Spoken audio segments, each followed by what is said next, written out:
Hello robots and remote controls, my name is TBSkyn, and if you read the title of this video, you might be wondering right now why we're looking at a sea turtle from Finding Nemo. Well, that's because today we're going to be talking about Orisa, Zenyatta, and Bastion, and in order to do that, we have to talk about something that's kind of important to character design in particular, but also to media studies in general, and that is coding. Now, when I say coding, I don't mean computer coding, I mean coding as in encoding characters with certain sets of characteristics for narrative purposes. Now, I am not a trained media scholar. I can't really speak to the full width of the meaning of coding when it comes to, critical media studies. So down in the description, I have put some links to some excellent video essays by media critic Lindsay Ellis, who does a great job in her videos of tackling what coding is, how it's used, how it relates to, how we perceive media, how it's used, especially in film. So if you want to know more, you should go and watch these. In this video, we're going to be discussing coding specifically as it relates to character design. And that is why we're looking at the sea turtle from Finding Nemo, because if you watched Finding Nemo, you're going to know two things about this sea turtle. First of all, that he's a sea turtle, because look at him, but you're also going to know that he is a stereotypical California stoner dude who likes to surf. Now, in general, these two things are mutually exclusive. You can be a sea turtle, or you can be a California stoner dude who likes to surf, but you generally speaking cannot be both at the same time. So why do we think of Crush here as a California surfer dude? Well, because everything from his voice acting to his character design to his animation to his relationships with other characters and indeed the role he plays within the narrative of Finding Nemo is coded to associate him with that particular stereotype. And this comes through also in his character design, from his, dopey laid-back smile to his sleepy eyes to his, peculiar kind of floppy posture and the poses and the way he moves in the scenes that he's in.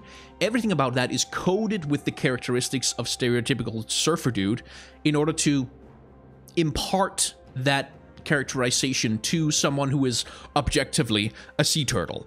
And this has a role to play within the narrative. Crush is kind of the laid-back, laissez-faire, let the kids do what they want, man, kind of counterpart to the neurotic, obsessive, overly controlling Marlin, Nemo's father, who, as part of the emotional climax of the film, has to learn to let go of his son. Anyway, that's an entirely different video I'm kind of half writing right here, but essentially, Crush is coded with a certain set of characteristics because it serves a narrative purpose in the story that he's part of. These are female transformers, a phrase which, if considered for even, a few minutes, becomes kind of weird to think about, because transformers are asexual robots from outer space who don't reproduce through any kind of biological mechanism, so why would they have secondary sex characteristics associated with one species of primate from the planet Earth? Like, why are they designed to look kind of like they may have boobs, maybe? And indeed, why are there male transformers? Why are there male transformers who have stuff like transformers beards and, deep male voices and who are spoken about as he? And how does that make any sense at all? Well, of course it doesn't, but that's because this is shorthand. When you're making a 1980s children's cartoon for the morning crowd, or indeed a modern series of comics, or indeed a modern series of absolutely horrendously awful blockbuster movies, it's a hell of a lot easier to tell your audience, here's Optimus Prime, he's a boy robot, here's RC, she's a girl robot, and then using the already established dynamics of gender and gender characteristics of characters in order to tell stories that your audience is familiar with, than trying to make up and explain an entire set of social dynamics based on a completely genderless, asexually reproducing space robot society. In other words, RC, Optimus Prime, Ironhide, all of the Transformers are not asexually reproducing robots from outer space who can transform into vehicles because of reasons. They're human beings. They're human characters who have been given various, alien robot shapes in order to tell certain stories about them, but for all intents and purposes, they're human characters. They're characterized as human. And again, this is just a very tremendously easy and useful shorthand. But while coding itself is completely a neutral term, it's just a description of something that happens when humans tell stories. We tend to use coding as a tool to tell those stories. it can also be something tremendously negative. And there's a whole host of examples of this kind of thing going on. That's not really the subject of this video, but if you think about how many villains in popular media over the course of the ages have been coded to be kind of gay or transgender or lesbian, or indeed how many negative characters in films have been coded to have the characteristics of certain ethnic minorities, and you start to realize, okay, so coding can also be used in really super, very extremely negative, bad ways. But while it is a neutral term, it can be used to do good things and can be used to do bad things, but it's important to recognize that both parts of it are there, even though that's not super going to come into play in the rest of our discussions. Anyway, here's an example of a character who theoretically has no coding. Now, if you've played Dark Souls 3, you might know who this is and you might know where I'm going with this, but if any person were to take a look at this character, who would they assume was under the armor? Most people would probably assume it was a man, because when we see plated knight characters in video games, we're usually expecting that they will be male. However, this is Henri of Astora from Dark Souls 3, and depending on the choices of the player in that video game, Henri can be either male or female.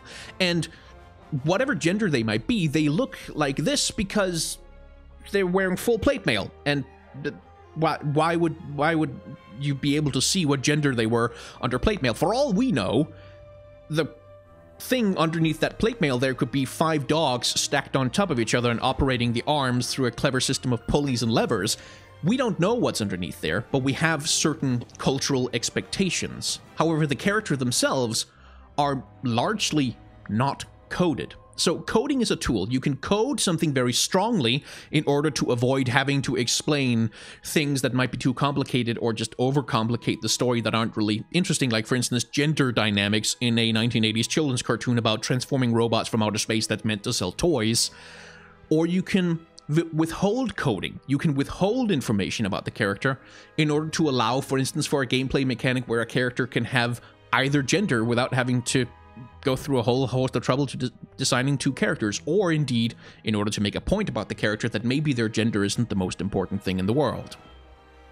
Same thing goes for characters like Legion from Mass Effect, who I bring up exclusively because he's one of my favorite characters from Mass Effect. Legion is generally thought of as a he. He's also usually described as a he by other characters in the narrative, and indeed by official writings associated with Mass Effect. But Legion is a Gestalt AI consciousness made up of thousands of, lesser programs whose combined processing power creates a sentience, but who is, first of all, neither an individual nor indeed a character with any gender. Unlike the Transformers, Legion has no gender. He is an example of that genderless robot society, painfully over-explained in the lore of Mass Effect that I was talking about.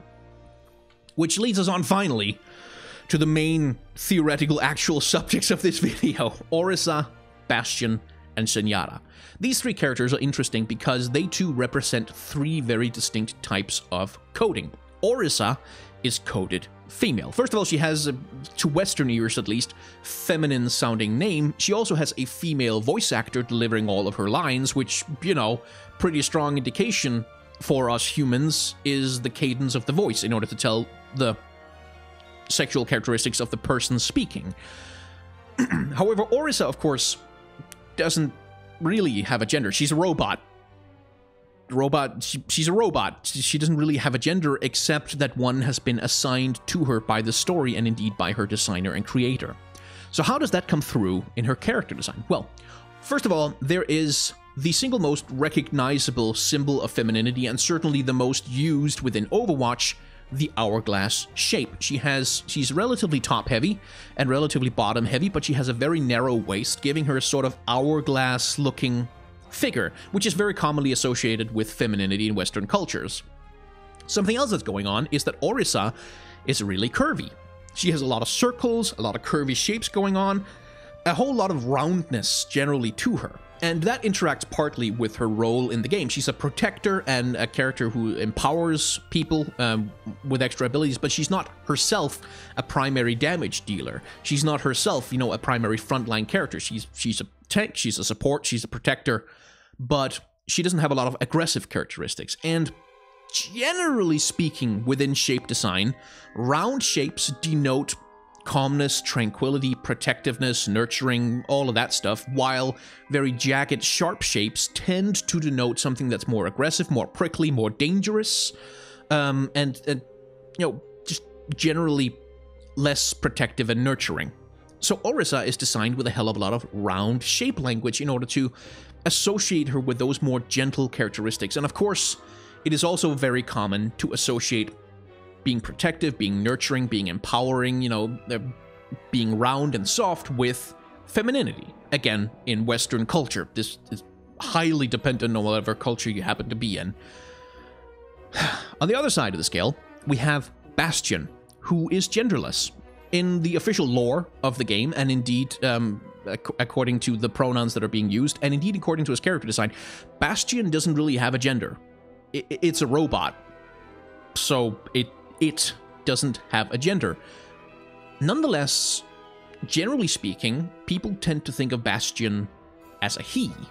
Now, there's a whole host of reasons why, but generally speaking, amongst human beings, and certainly, again, in Western cultures, which is where I'm speaking from, there's a general assumption of male as the default. That is, in the absence of any specific markers or signals to tell us otherwise, we tend to assume that any given character is male. See, for instance, Henri of Astoria, who most people would assume is male until interacting with the character, and if the player has made certain choices, they reveal themselves to actually be female underneath the armor. The same thing applies to Bastion, even though his character design is mostly just a series of, you know, hard lines and boxes that themselves are not super associated with any particular gender. People tend to think of him as male, but, and I just used the pronoun he, actually, while describing, while in fact it has no gender. It's a robot. Another side of the scale from that, Zenyatta. Now, Zenyatta is male. He's coded male. He is referred to as male within the lore of the video game and within the voice lines that are spoken. Zenyatta is thought of as a male character. And this comes through in his visual design coding. Unlike Orisa, despite them both being support characters, Zenyatta is designed with a hell of a lot of sharp lines. A lot of sharp lines, a lot of hard edges going on in his character design. A whole lot of roughness, a lack of softness, indeed, is very much part of his character design. And this is all stuff that helps code him male. Like I said, we have a default assumption, generally speaking, we have a default assumption of male in the absence of other markers, and therefore for Zenyatta, it doesn't take that many it doesn't take that many specific markers of masculinity in order to get us to automatically read his character design as male. In this case, the particular shape design of his torso, the fact that he has this very strong neck thing going on, and just the sharp, very angular design of his general robot body all helps to sell the idea that this is a male character. So that is as much as I have to say on the subject of coding in character design, and indeed the subject of coding when it comes to the robot characters of Overwatch and other media properties. Now, if you have any comments, you should feel extremely free to leave those down below. There is also a dislike button available if you are really angry at me right now for some weird, irrational reason. There's a like button. If like is what you do, then like is right there for you to click on. Finally, all that's left to say is thank you very much to my supporters on Patreon. My Patreon was not originally created to support videos because I'm an artist. I draw things, and my Patreon was set up to support my drawings and my comics and all of that work. But some people from YouTube decided to go to Patreon nonetheless and support me, and for that I am endlessly grateful. And I thought the very least I could do is at least give them a shout out here at the end of each of my videos. If you're interested in supporting, thank you very much. I don't have any specific rewards for video stuff, but I'm working on it, and in the future, you're going to be able to vote on video topics and you know, suggest topics for videos, and you'll have priority over just, you know, commenters on YouTube. So that's there. This is a thing which you can do. You don't have to. If you just want to watch my videos, that's completely okay. I'm just surprised anyone went to support me in the first place. Anyway, I'm rambling. My name has been TB Sky, and this has been 15 minutes on coding as it relates to gender assignments in fictional robots. Thank you very much for watching. I will see you in the next video.